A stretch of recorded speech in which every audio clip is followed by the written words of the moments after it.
All right, folks, this is Hawk from Fanatics and the Fan, and this is day 3 of Planet Comic-Con, one of the most amazing events.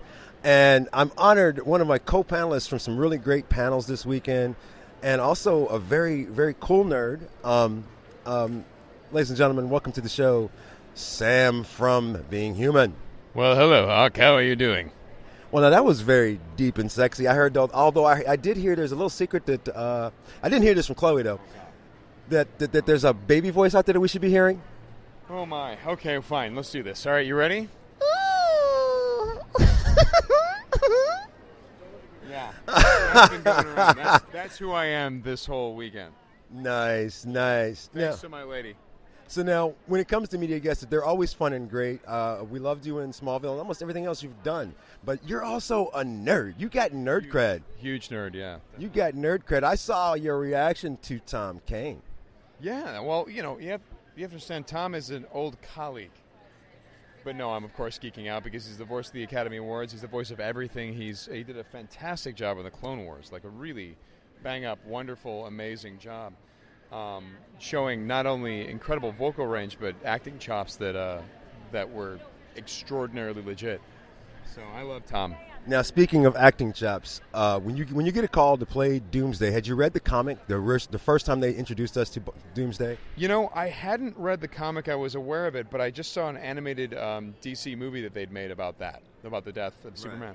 So I was aware of him just before I got the call to meet the producers for Smallville.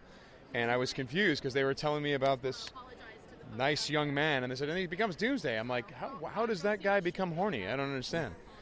So it was a little confusing, but then they explained to me the transformation thing, and yeah, it seemed like an interesting idea. So as a nerd, how do you wrap your mind around killing Superman? How you prepare for something like that? Anyone that wears his underwear on the outside of his pants is asking for it.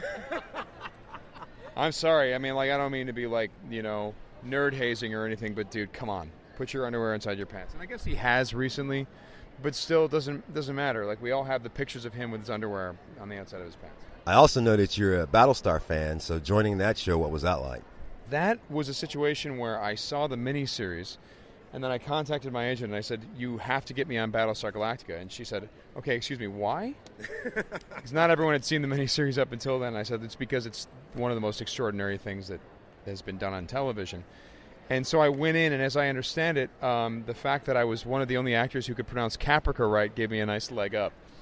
But I just love that show to death. Mostly I'm a fan of Battlestar. I was on it briefly, and I got to do a couple cool things, but mostly I was a fan of that series. And you do a lot of game stuff, and I know you're a gamer as well. Big game. What's your 3 a.m.s? I'm still up playing game. Oh, God, I mean, you name it. I anything from old retro stuff to modern stuff. I have, all of the systems. I'm more of a PC gamer than I'm a console gamer, but I'm also a console gamer. I have I could give you specifics, but I'll just put it like this. My gamer score is over 17,000, so I've spent way too much of my life playing video games. So, and actually leads me to my last question, because I know you've got to go. But what is, and I asked you this once already, what's your true geek? What is your real geek? Oh, God, yeah, Star Wars. Ask Chloe. It's the bane of her existence. So being asked to do all the Star Wars stuff that you've done, you were just so excited. Yeah, geek stroke. Basically, you have a heart attack. I've been very, very lucky to be involved. So, and you reminded me of the word geek cred. So I'm going to check your geek cred. I asked someone the other day, who was the first captain of the Enterprise? Robert April. And I'll tell you exactly where that comes from. Star Trek animated series produced by Roddenberry.